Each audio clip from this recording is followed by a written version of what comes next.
She thought walking away was hard to do, until walking away led to truth. Discovering a peace that was hovering, but never before allowed to enter her soul. She thought she'd grow old and even cold. If life continued on the trajectory it was headed, complacency seemed inevitable. Until she took a look at herself and said, I'm betting on you. Exploring new worlds and new views, different energies and attitudes. Allowing her heart to be open, it became consumed by what could be described as a fantasy, far from tragedy, no. A dream that if told in a story would seem too good to be true. Taking the form of perfection, physical frequencies felt through erections, emotional energies flowing like oceans.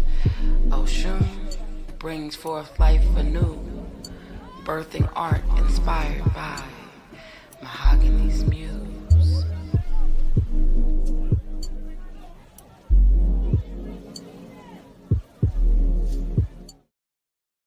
You're watching UVVTV, you know what it is.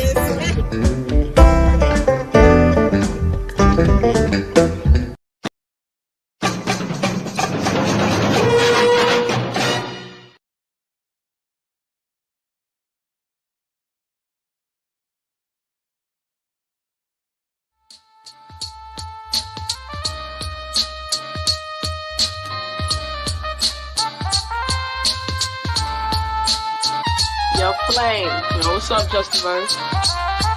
Yo, let's have a conversation. Wanna have a conversation? We can have a conversation. Yo, we can have a conversation. Yo, let's have a conversation. Anytime you want a conversation, we can have a conversation. Have a conversation. Yo, how you feel about your craft, where it takes you? Hoping to break through and show the whole world that can make or break you. Times when there was no bread to make do is what we had. All hard times turn to craft, still hone it. It's like something inside keeps going, knowing I ain't got a dime, dealing with this present time. Just a verse, you feel me? How do I feel about my craft, you ask? Well, my craft is more than words, it's a verse to express me. Laced with fire to spark a flame unexpectedly, always making listeners think. When I think about my craft, I think of cats from my past. De La Soul paving the way for Most Def, Common, and Talib Kweli. Once looked at as hippies, now looked at as thinkers, teachers. I want to teach her and him not to give in to the pressures of image. Now, I know I'm slightly changing the subject, but cats be subject to change the lyrical content because a horny record rap on the extra zero on their paycheck said to. So now I ask you how you feel about it. Hey, what's up, everybody? And once again, we always ask that question. How do you feel about image? Well, I feel good about mine. And I have especially feel good about mine. Before we even get started on the show, ladies and gentlemen, we're going to be talking about it a little bit today. If you have not gotten Mahogany's Muse yet, what the hell are you waiting for? All right? This book was written by Justa Verses, which, by the way, because of the screen thing, it looks really funny, but that ain't what it looked like. But this is what it looks like. But I'm telling you, it's this is a good read. I haven't finished it yet because I was supposed to finish it yesterday and I haven't because I got kids. But I got news for you, man. This is a complicated system, and I'm sure there's more to it than that. And Justa Verses will be on later to let you know about it. But this is serious. But today, I want to welcome you first of all to Unvaccinated Voices. You all guys always know our voice is unvaccinated. That means we speak the truth here.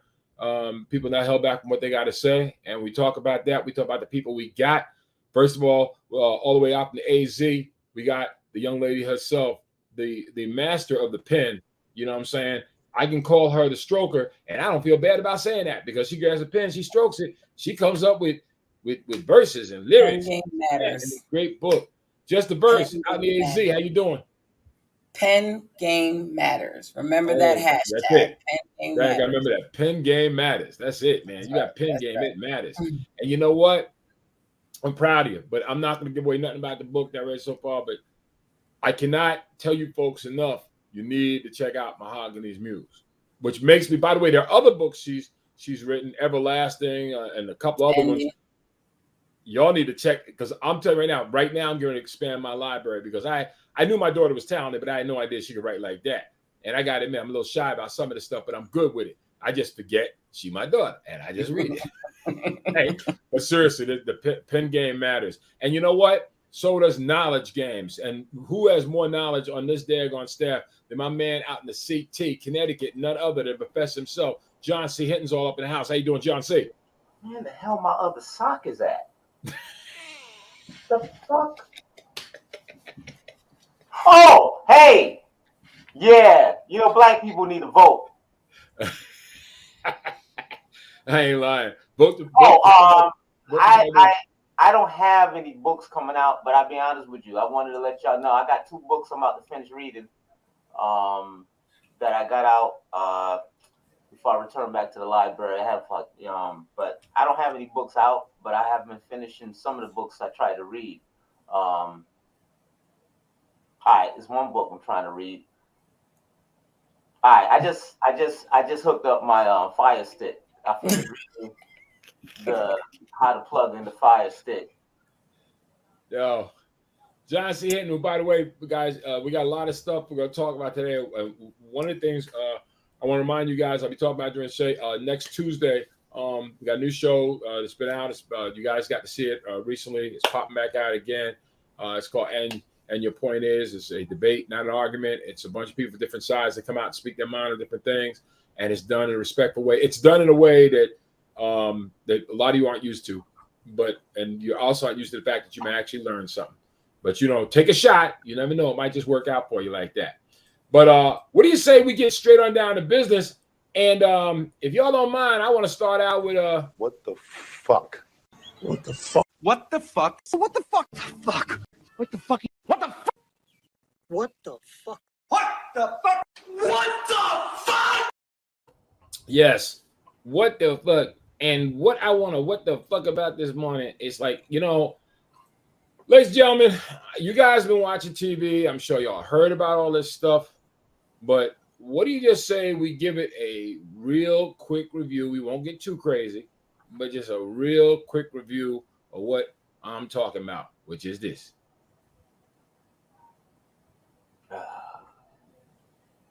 Tiffany Haddish's lawyer has responded to a lawsuit against the actress in which she's accused of molestation. In a complaint filed Tuesday in the California Superior Court for Los Angeles County, a woman identified as Jane Doe sued Haddish and comedian Aries Spears on behalf of a minor identified as John Doe. Haddish's lawyer tells People in a statement that the plaintiff's mother has been trying to assert these bogus claims against Ms. Haddish for several years. The attorney adds that now the mother has her adult daughter representing herself in this lawsuit, and adds, quote, "The two of them will together face the consequences of pursuing this frivolous action." Spears' lawyer also tells People in a statement that he, quote, "isn't going to fall for any shakedown." In court documents obtained by People, Jane alleges that Haddish groomed the plaintiffs, leaving them, quote, "traumatized for life." The plaintiff claims that Haddish was a longtime family friend, and that in 2013, when Jane Doe was 14, Haddish took her to the taping of a sexually suggestive Subway's commercial that Haddish allegedly said would help Jane Doe get on television and would be included in the teenager's film reel. During the taping, Haddish allegedly instructed Jane Doe on how to perform inappropriate sexual acts after watching an older man and woman in a video. Per the filing, John Doe was allegedly molested by Spears in 2014 after Haddish told him he would be taping a reel for Nickelodeon at Spears' home. While there, Haddish allegedly told Jane Doe that she needed John Doe alone and took him to a room where Spears began molesting the then 7-year-old on film. Court documents claim that Haddish witnessed the alleged incident and aided, abetted, and watched Spears sexually molest a child. John Doe says in a statement that Spears and Haddish gave him a drink that made him sleepy and, quote, "happy face candy." He also claimed that Haddish paid the siblings $100. According to the lawsuit, the alleged footage was shared on Funny or Die in 2014 before it was pulled last May. It also states that Jane Doe is 22 years of age now and has never dated, having suffered immense damage since the alleged encounters. It adds that John Doe now has a social disorder, depression, and anxiety, stating that he stays in his room at home and places Band-Aids over the cameras on his electronics for fear of being watched or recorded. Haddish and Spears are both being sued for intentional infliction of emotional distress, gross negligence, sexual battery, sexual harassment, and sexual abuse of a minor. Haddish is also sued for negligent supervision, failure to warn, breach of fiduciary duty, and constructive fraud. Okay, before we get you guys into this, I need to speak to all of you right now. I have been in the comedy game going on my 45th year. I understand in the world of stand-up comedy about boundaries and all that. I get it. I've seen this video. Some of you have, some of you haven't. If you haven't, just to save you from any kind of stress, I would tell you, take my word for it. You don't want to see it. To give you a quick description, basically what it is Tiffany Haddish playing the role of a mom who asked a quote-unquote creepy uncle to watch their kids, and a bunch of the things that child molesters tend to do is reflected in the works of Ari Spears. I can't think of one person that's seen this that hasn't been disgusted by it. I can't think of one comedian that thought it was funny. Not one. And I know some comics that are out there that, they push the limits and they didn't think it was funny. At this stage of the game, as a comedian with so much time in, it upsets me. But as a father, it enrages me. The idea of kids being molested right off the top, it messes me up from the jump. There is no way, in my opinion, that that somebody, if not even them, because we're comics and our minds go like that. But I can't believe that some director, some producer, some sound guy, some light guy, some grip, some AD didn't walk up to somebody and say, y'all want to think about this? Ari Spears leering over, he's acting, but Ari Spears leering over a child while the child is taking a bath. Another child is laying on the playing on the floor, and he's pouring water on the kid. I realize there are a lot of different things people can look at and say, hey, well, this has happened in the past, and that person did that, and this person did this. I can only speak to what I've seen. And I know that I found this to be disgusting. I found it to be wrong. And even though I've had occasion to hang with Ari Spears, I think he's a decent guy. But the last person, I'll tell you right now, if it came out of a jury trial, he would not want me on the jury. Neither would Tiffany Haddish. The idea that these guys actually thought this was funny is probably more disturbing to me than anything.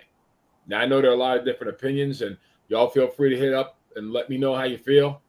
But to me, it was disturbing.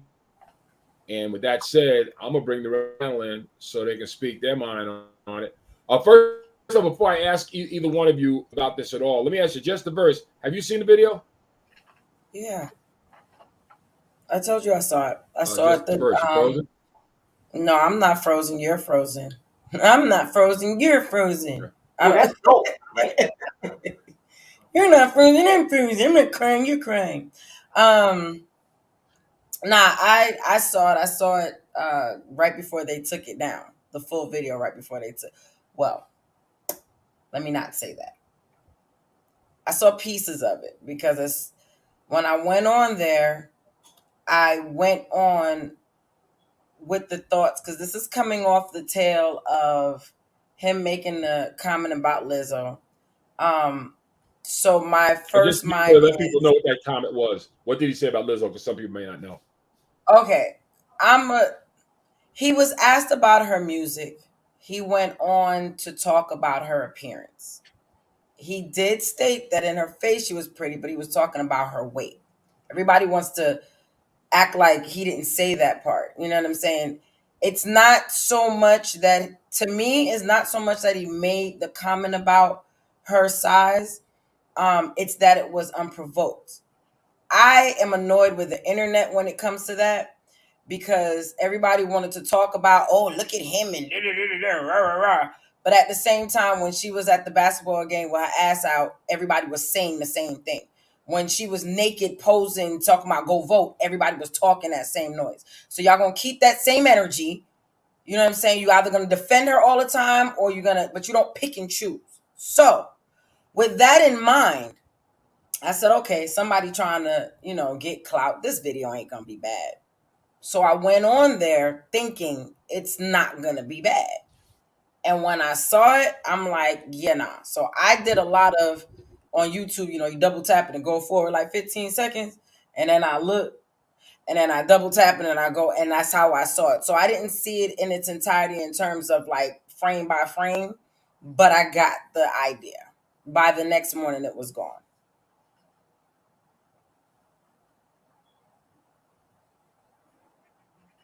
Father? Yo.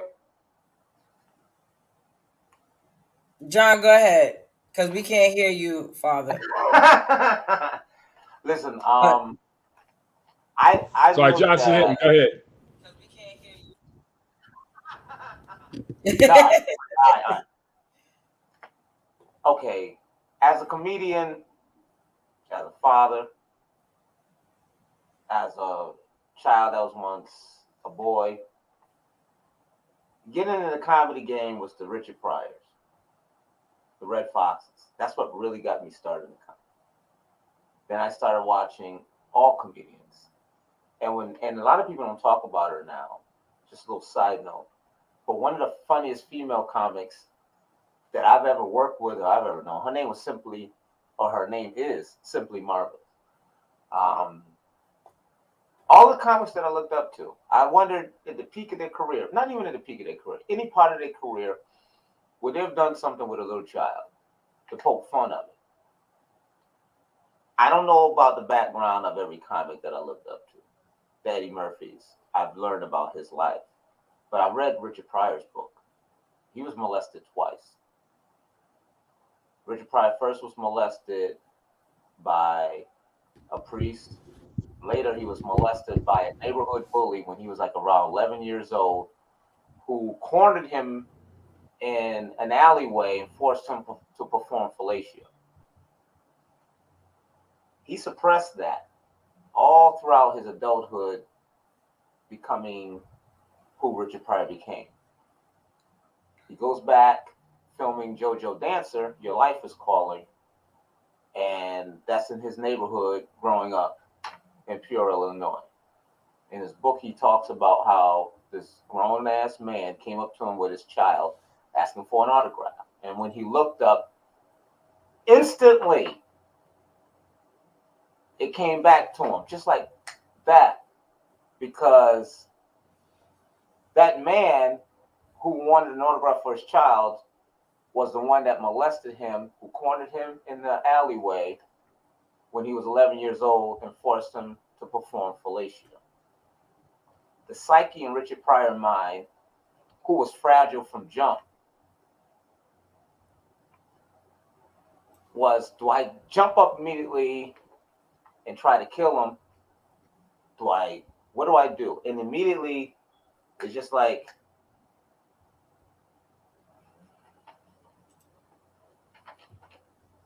good luck with your life.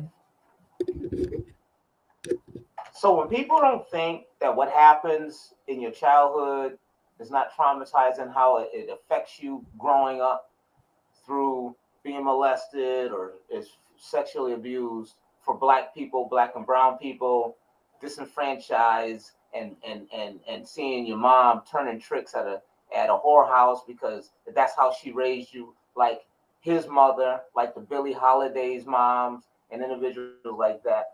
My point is this: there's no point in time back then to now where pretending you peeing or watching a child with a little peephole and so forth is funny. It's not funny. And I look at the guys that I looked up to. Would Eddie Murphy have done that to get noticed, to be funny in this day and age? Would Richard Pryor do that? Would the Red Foxes of today do that? Would the Moms Mableys of today do that? The George Carlins of today think it's funny to get notoriety, to use kids as a prop and poke fun out of sexually abusive? Do people that were molested for years and years, day and out, going to being with these priests, with the family members? Shit's not funny. It's embarrassing and insulting. And I would say that if it was one of these guys that I looked up to, to me, and I'll just say it like this: not only is it not funny, it shows the depth of what a person would do to ignore the norms. You ignore the norms to see how you can push it. We got, as comedians, I know we in this woke sense, like Kevin Hart is being punished and asked to apologize before he hosts the Academy. You know, those are jokes that he talks about his life and his family and all that. You think it's funny, you think it's not. But I know one thing: Kevin Hart never did a joke about molesting a kid. He never did a joke about his children being molested. Bill Cosby always talked about his family. He never did a joke about molestation. He never had to go that low. He had material. So be careful what you do now and think that, oh, it was just this and that and so forth because you got a little piece of money. Because we're in a day and an age that them kids ain't little right now. So you're going to be what, on one side of the fence and say, the kid's trying to shake me down? You still did it. Regardless of what the fuck, you still did it. And I didn't find it funny then. There was no disclaimer. There was nothing. So that's who you are. And no matter how much money you get, you pay for it in this day and age if you do something like that and think you can get away with it just because you got a little money in your bank. Justa Verse, you have something on your head. Yeah. So, as I was thinking about everything, like every question that comes up is like, I've had this conversation with a few people, and it's okay.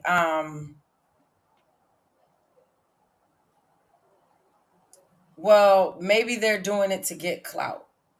You might be right, but it's so egregious that who cares? Other comedians may have done some risque things. And the first thing that came to my mind that could even come close to comparing is Dave Chappelle's R. Kelly skit.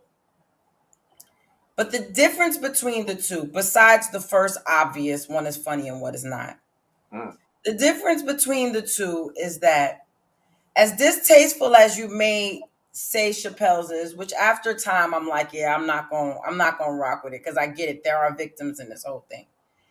He never used a child. We knew what was going on. The implications are there. But when he did it, he's everywhere doing everything. And when he is pouring the liquid that's supposed to be the piss, it's on grown-ass women.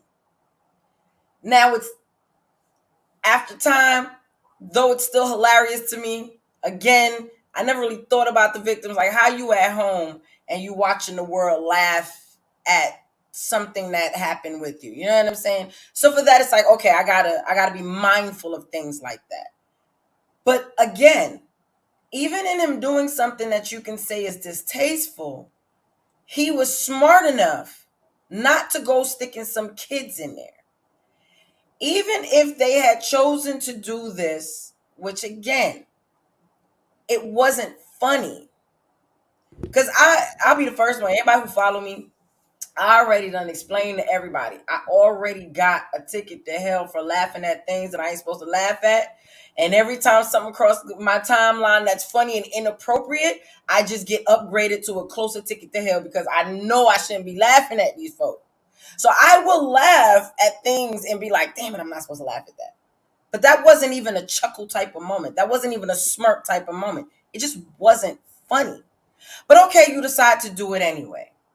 There's so many different ways that you can go about this. You know what I'm saying? Like, you could use a doll and it would be distasteful and everybody would say, oh, this is sick. But when you do that, it's too damn far. And then he has to understand, because that's what I was looking at just now. I was just looking and he was like, this is an extortion case. This is a shakedown. And I didn't need my lawyer to tell me this to say this. But I'm going to echo her words. We won't be shaken down. Right? He goes on he also says, I'm not running from anything and I'm not guilty of anything. And I'm sure he's referring to the accusation of him actually interacting with the children off camera. That's what he's saying he didn't do. But here's the problem. Number one, what you recorded was bad enough. We don't need to know that you that's bad enough. The little girl, flat chested or not, she's in the tub with no shirt on. Like, you can't, there's nothing, it doesn't matter. It matters to them if they're looking for their justice, but it doesn't matter in the big scheme of things what happened off camera, because what was on camera was enough. And even if they were to go and say today, we lied, he never touched us off camera, there's a segment of the population that no matter what is said, no matter what is done, that label is on you forever. And my whole thing is, when your career starts taking off, especially Tiffany Haddish, your career starts taking off, you don't think to go back and like get all of this stuff off the internet? So that even if somebody does say it happened, none of us have seen it. We can't really, public opinion is not really, you know what I'm saying? Get it off. You just sat there and thought that, I know she's mad that he made that Lizzo comment, because I know that's what sparked everything for people to start, you know what I'm saying? But you didn't think, I done reached a certain level. Let me go ahead and review all of the videos that I put up before I was the Tiffany Haddish, before this is what success looks like, before all of that. Let me go and review this. Because you think that money's going to get you out of everything, and it's not. I work in the school system, right? I'm a professional comedian. I'm a professional comedian, and I worked in the school system for over 21 years. It's not one child that can say that I joke with my kids. I joke with them today. Now there's children that drop off their kids that I used to see, that I used to work with. They can't say that I ever did something inappropriate, said something inappropriate in a way that scarred them, because I'm funny. And as well is, I don't need a child, an underage child. And little side note, in acting, when it comes to underage children, and Eddie can attest to this, there is a clause when you're dealing with children that a parent has to be on the set anywhere around to keep their eyes on the child. Okay? And at the end of the day, the child is still underage. You know why the state gets involved when you get these relationships where a student and a teacher, and whether it's male and female or whatever it is, why the state gets involved, even if in that child that might be 17 or 18 now, or going on 7. The reason the state get involved, because they say a child, until they're at that age, is not old enough to be able to make decisions for themselves. So Elvis, though you may love his music and his movies, would have been locked up. This is a different era. So it's totally irrelevant what you say your intentions is and what you're not going to be shaken out about.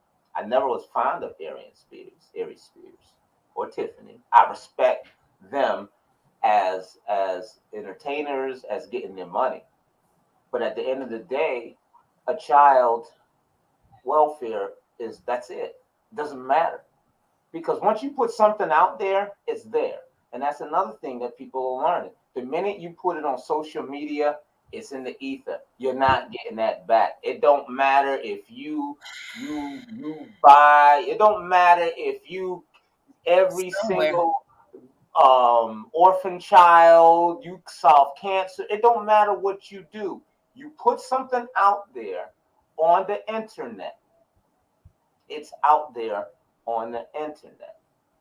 And it don't matter how, you don't have control of it anymore. That's the saddest part about it. And you know, I'm not even thinking about it being on the internet from the fact of the matter it's with these comedians. I'm thinking about them kids. It's gonna be out there forever, you know. But I had to bring that point up. I just thought it was one of those things that you know, everybody's heard about it. I'm glad to get you guys' opinion on it. I hope you guys will remember, especially you young comics who might be watching this, think before you do something. You know, just think about it. Sometimes it's not. I don't care what that agent tells you, what that that director, that booker tells you. I'm telling you, think for yourself. That's what it's all about. Let's move on to our next person. We all know Justa Verses is smart, but let's find out just how smart. We know she got something on her mind. It's time for Justa Verse. You know what? It's not even my words. I'm finna just tell y'all what's on my mind and we're gonna talk about it. Okay. Y'all little silly ass, spoiled ass, entitled kids in the world today can go straight to fucking hell. Let me tell you something. I'm so sick of y'all. And the problem is, you know where this shit started from in my mind? Two things. Two things started this shit. Number one is when somebody's fucking parent got pissed off because their damn stupid ass child didn't make the fucking team. And then now they went out there and boycotted the shit. Oh, nobody's child should be left out. Yes, the fuck they should. We used to practice. You practice to make the fucking team. And if you were good enough, you made the team. We couldn't wait to get out there and see the list that we make the team, the cheerleading team, whatever it was. You practice. And if you didn't make it, that was all right. You tried harder and you came back next year. See, that's how you build character. Everybody doesn't fucking make it in life. Everybody can't have the job. Everybody just can't win every single time. Your children have to know they are going to fail at some things. And that's how they build character. And they go back stronger the next time. See, y'all made them feel like they supposed to just be handed shit. No, everybody makes a team. Everybody gets a trophy. Stupid ass. And that's why these fucking kids out of control. Another thing y'all should have stopped a long fucking time ago is letting these fucking kids in adult ass conversations. When I was younger, you didn't walk into a fucking room where adults were talking. And it better be somebody damn near dead. And when you walked in there, you said, "Excuse me," very quickly. These stupid ass kids, y'all got your dumb ass kids sitting up in your fucking face with adult ass conversations. Then you want to know why they so fucking grown? Because there's no goddamn separation. They just as fucking grown as you. You got them in all your shit and all your fucking business. So they feel like, fuck, I'm the same age as you. I do the same shit as you. No, there should be a clear fucking separation between you and these fucking kids. Y'all goddamn so fucked up you want your kid to be your best fucking friend. That's what the fuck is wrong with you. You need to be a damn parent. Be a fucking parent. Stop trying to be their damn friend. That's what's wrong with them. So you got no separation between adults and kids, and y'all sitting up here making them feel like they're supposed to have whatever the fuck they want just because they want it without working for shit. That's the fucking problem. Y'all made these fucking kids sorry ass, entitled ass fucking brats. And all of them can go to hell. And y'all asses too.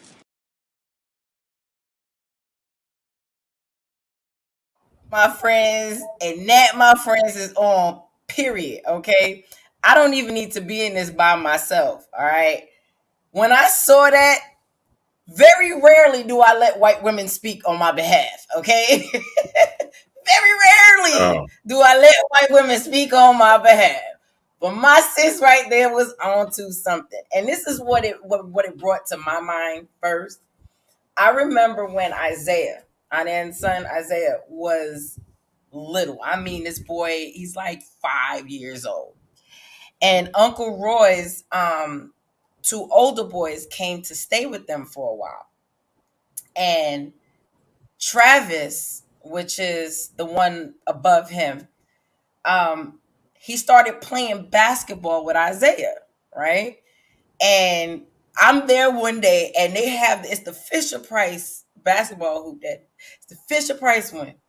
And Travis is dunking on Isaiah. Like, he's not letting him get away with anything. And the kid is just sitting there like, what do I do? So he's like, you want it? You want to win? You going to have to play me. You going to have to play me. And Travis had to be, I don't know, he had to be like 15, 16, something like that. And remember, Isaiah is like 5, 6 years old. And it got to the point, because I asked Travis, like, it wasn't me, it was my mother. Why you so hard on him? He said, because if he wants to do this, he's going to have to know what it feels like to work to get it. I can't baby him, because if I baby him, he's never going to know how to play the game, right? So fast forward, he starts going to this school, and it's a private school, and all the little kids there, and we go to the basketball game, and It's like on a quarter of the court, and it's two like almost Fisher Price looking hoops at the ends. And Isaiah's there in elementary school, straight crossing these kids. He's over there, he's taking the shot, he's doing, and these kids are just they're just running around, and when they get the ball, they bounce it a little bit, and he's just stealing it, and he's just all day. Kobe, let's go. And he would win MVP, and every year he would win MVP. Until one year they started giving out participation awards to everyone because Isaiah kept winning. The alternative to that could have been to teach those kids how to play basketball. He may have still been the best on the team. But instead of that, they said, oh, you'll never be as good as him, so we'll just give you awards for trying. First of all, you end up cutting those kids down because they may have been better than him if they had gotten the opportunity and the training. Okay? Second part of her thing, I think of with speak when you're spoken to. You know, this is grown folk conversation. You know, all the lovely things you told me, Daddy and Mommy told me. It's like I wasn't allowed to speak what I don't have a mouth when grown people talking. I remember when I was in Atlanta, and Makai was he was like 6. His friend was 5. It's the same friend that I talk about on tomorrow's episode. We'll talk about that. But we were in the car headed to church, and my mother, her mother, and me were having a conversation. She's with Makai, and they're playing and everything, but the little girl, she knows you, she listening. So all of a sudden, she's like, she asked a question trying to get clarification on something that we were talking about. So my mother and I are expecting that this is about to be shut down. Her mother stopped our conversation to explain to her what we were talking about before she continued with the conversation. And this little girl is like 5, 6 years old. Wow. And for a long, now she's like the girl. She's a beautiful young lady. She's, you know, it's a lot. Things are a lot better. But at that time, you couldn't tell her nothing. You couldn't say nothing to her. It was because she just felt grown. Like she came off calling me Stephanie. I said, no, ma'am. No, ma'am. You can call me anything you want to, but you're not going to call me by my first name like me and you size. No. And then she came up with her nickname for me or whatever, and we had that, and everything was good. But it's those lines that's messing up this generation. We got too many of these parents that's just cool with just entitling their kids, and then when they become adults and they expect you to keep wiping them behind, you can't figure out why. So I thought to you, Dad, what's your thoughts? Now, I'll tell you straight up, like, and see, I'm in a unique situation because, I kind of split a little bit because when you were growing up, right, we included you in things to a certain degree, but that was only so you wouldn't be, that was only so because the way we were living at that time, it was just so you would all, you know, we just wanted you to be sharp on your game, no matter what, wanted you to be sharp on life, you know? So certain things we would talk about. But as far as what that kid did, interrupt the conversation, getting away with it, not with your mother. That's what I'm saying. It's not so with your mother. And I'll tell you something else. Children, not with your but not in either. your grown conversation, right? Not with Nana, not with Aunt Linda, not with Aunt Lisa, not with any of them. Because there's a difference between including your child so that they can be educated on certain things. We're having a general conversation. It's a whole other thing when mommy got her friends over, daddy got his friends over, they're talking, and here I come all up in their business. Nah. Mm-mm. Yeah. Mm-mm. They don't understand boundaries. And that's why you have a bunch of kids out here that feel like they can talk to you any type of way. And they can, you know, all of those types of things is because just like in my book, Mahogany's Muse. Okay. Yeah. So there you go. Just like in Mahogany's Muse, there is a scene where there's a little girl that goes to school and tells another little boy, that's why your daddy left. Why do you even know what's going, like if that came back to my mom that I was talking about something that she heard or she was talking about on the phone? Because at that point, now I'm making her look bad. Because you got these people thinking they can't talk to me because my child about to go and spread their business all over the place. You know what I'm saying? Like, staying in the child's place needs to be a thing. Again. John C. Hinton, you actually live in the state where, as I remember it, that's the first time the participation trophy was given out. That actually happened in Connecticut. That was a softball team. I'll never forget that. And the whole country went crazy, man. You raise, you're a father. You raise kids, man. I mean, with your son, I mean, I know the answer already, but did that float with you when it came out of your son?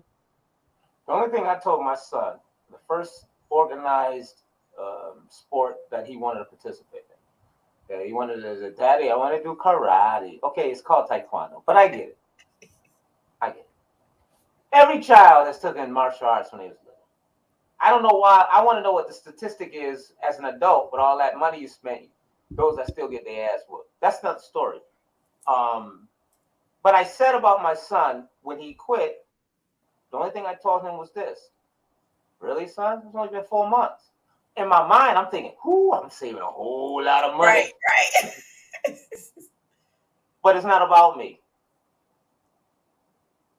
That's what I'm supposed to do. Is to do everything humanistically possible to benefit or for the betterment for my child. So the lesson he learned was, okay, I got you. But this is the rule we're going to do from here on out. Whatever sport you participate in, you will fulfill your obligations that year. You will not quit at any time during that period. If you decide that you don't want to do that particular sport the following year, but what I'm going to teach you is you're not going to quit. Because today is taekwondo. Tomorrow's a job, school, relationship, yourself. And once you quit on yourself. So what I learned growing up in sports is not to quit on myself. Did I make the varsity basketball team my senior year? First time ever. In high school, going out for basketball? Yes. I still sat the bench. Because I didn't earn that spot. Unless I grew 6 inches like Michael Jordan did over the summer. But I was a senior already. The point is that when it comes to children, you are to teach them to be better than you. And it comes to being seen and not heard, it's a give and take. Because just like Justa Verses, just like you said, Eddie, when it comes to conversations in general, you're going to have a child that's inquisitive. And we have to, as grown-ups, to be mindful. Children are going to be inquisitive. That's how children are in life. That's nature. You watch the Discovery Channel. Little animals go up to bigger animals, and you be like, no. But again, facts of life is this is how you learn. Now, I don't agree with everybody gets an award, so why have an organized team sport that has awards? You might as well just go to church. I mean, honestly, you want to teach somebody something, but when it comes to competitiveness and it comes to organized team sports for children, you say yes, do your best. The only rule I ever had with my son was this.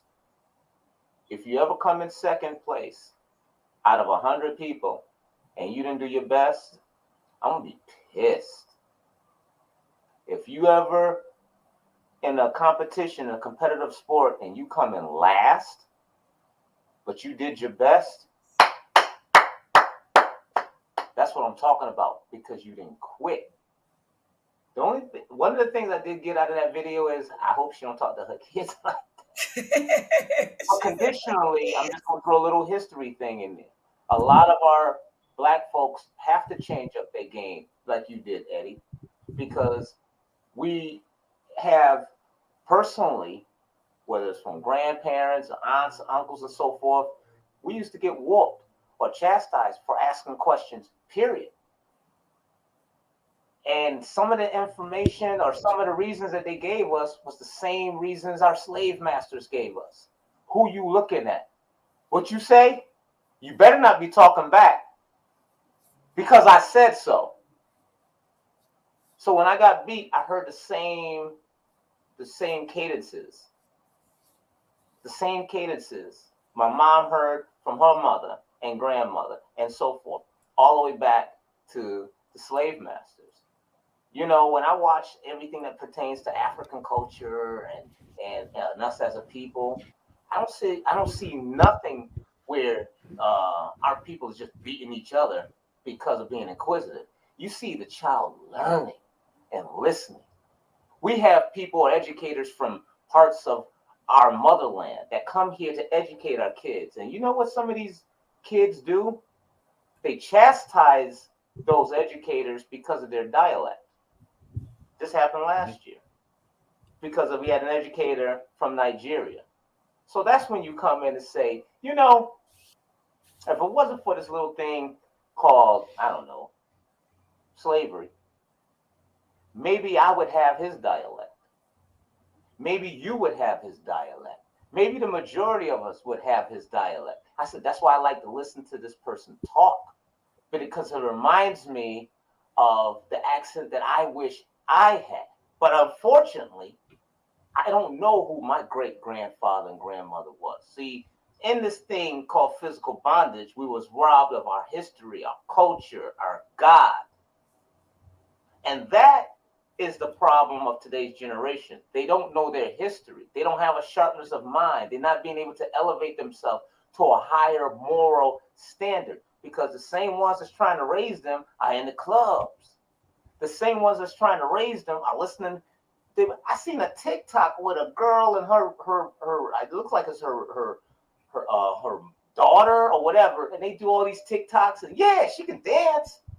But I wonder if you threw a math problem in front of them, did she help her with that choreography? Or I mean, with that lesson and how to get the equation right? Then the dance move. But then you listen to the songs and the promiscuity of the song. Touch it like this, touch it like that. What does a 7-year-old girl just knowing how to dance know where to touch it? That's parenting. At the end of the day, that's going to come down to parenting, and hopefully more people watch this and get it right. Let's get our last bit on before we try to wrap this thing up. We got to hear from the man himself. We just heard from him, but what do you say we get a couple more minutes out of him? John C. HinTon. Listen up. I'm going to keep harping on it until November. Voting, voting, voting, voting, voting. And it's coming. Every single person out there that's listening right now, what you can do to weaponize against what's going on in this world and this country right now is go to that election box. Go to that ballot box. And you don't think, because you know what the government do for me? Yeah, I'm still struggling trying to make ends meet. You know what I mean? Gas prices, this and that, so forth. Man, I voted in 2020. What did it get me? I voted in 2016. What did it get me?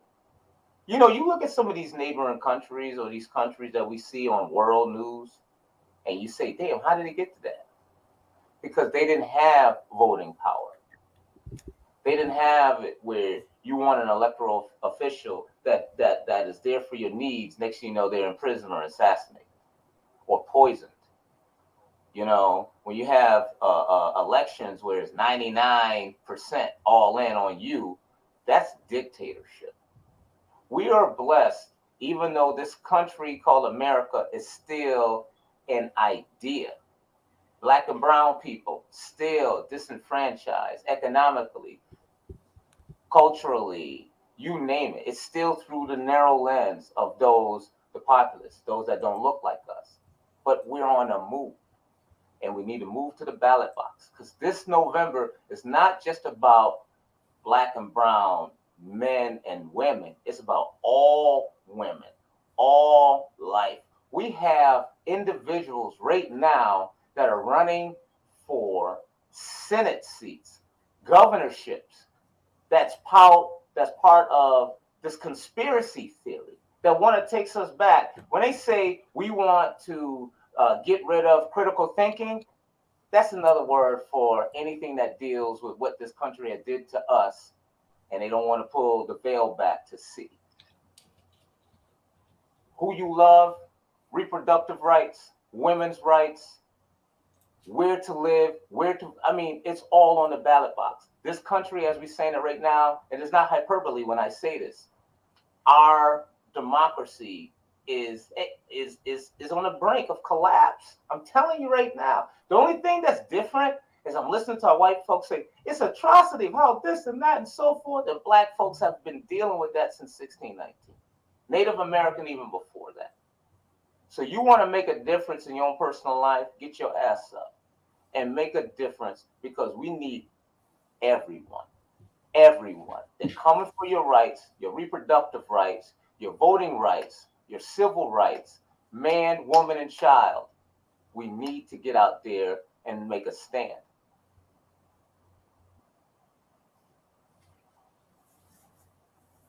Y'all in Arizona. Exactly. Well, Arizona is funny you mention that. We get ready. Yeah, Arizona's got to step up, and I know you guys will, because y'all got warriors out there doing it.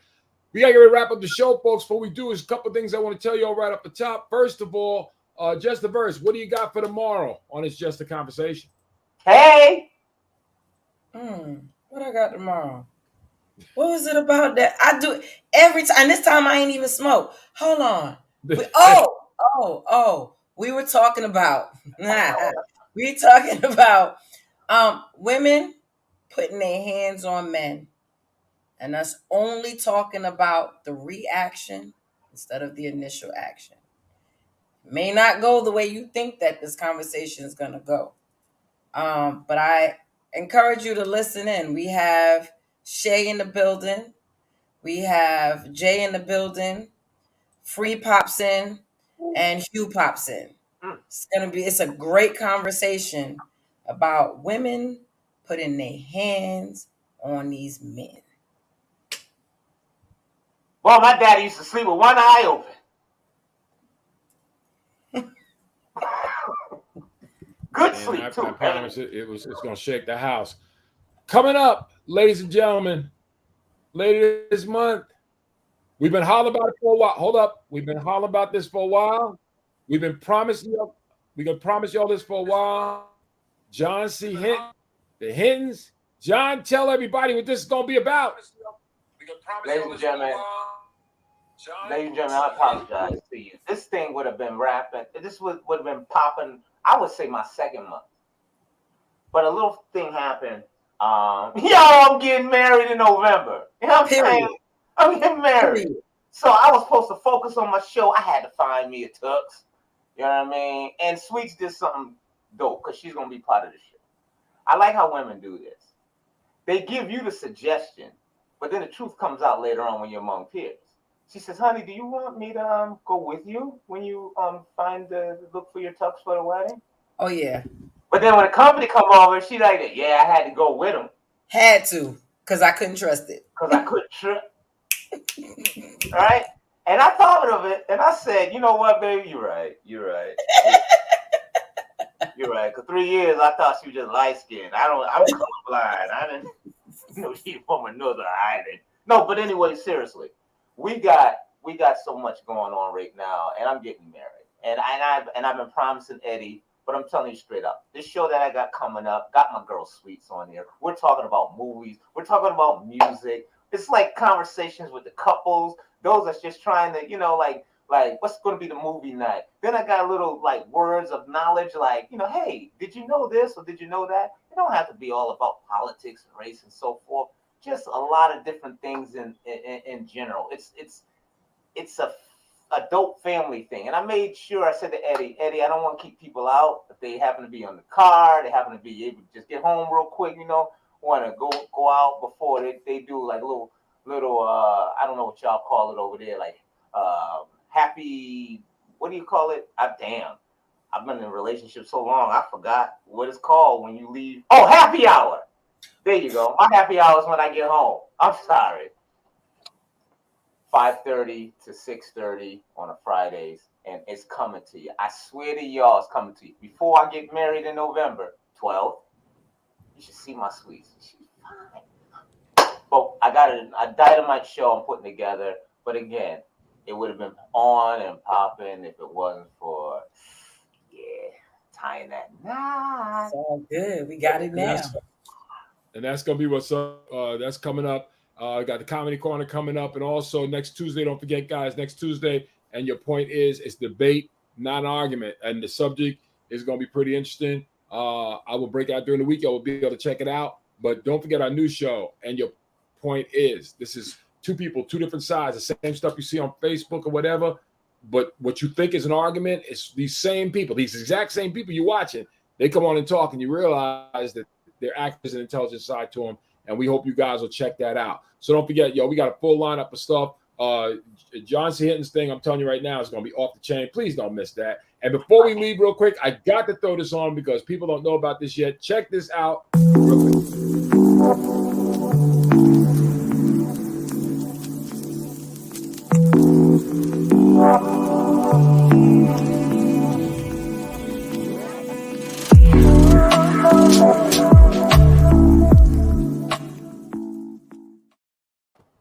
The woman is writing everything. Y'all, we need to check this out, man. I'm telling you, I'm a father. I've been talking all my life. If she got that kind of game, I say we all check it out. You know, because pen game matters. Period. That's on Kindle. I got to remember that. Pen game matters. Pen game. Thank you, Pen game matters. Every Thursday there's a new episode on the Kindle app, or if you have a Kindle. When you read, it's going to be Mahogany's Muse, you'll learn about Jess. Jess is Mahogany's best friend. So in Mahogany's Muse, you'll get to see Jess in Unwritten. You see how I did that? Yeah. It's like the Marvel universe, but it's our own universe. You know what I'm talking about? It's like 50's Power universe, except it's our own universe. You know what I'm talking about? We got our own universe. No saying, get your universe. No saying. Get it on, you know what I'm saying? I love you guys. I just don't know what I'm gonna do with you.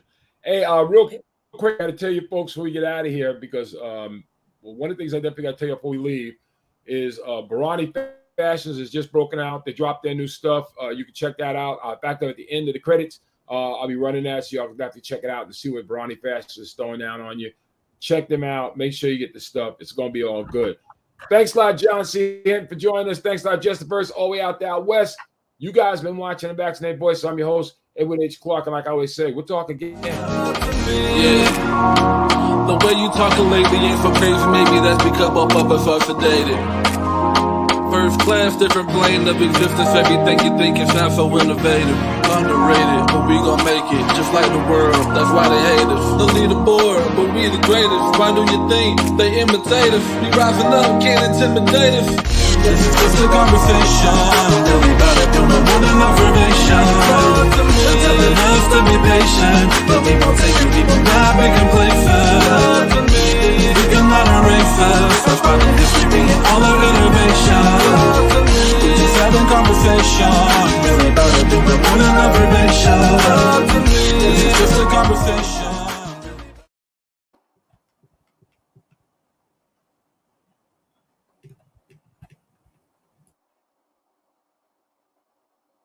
What's up, y'all? Eddie Clark. Y'all know what it is right now. Hey, I'm at the Cherry Hill Mall, man.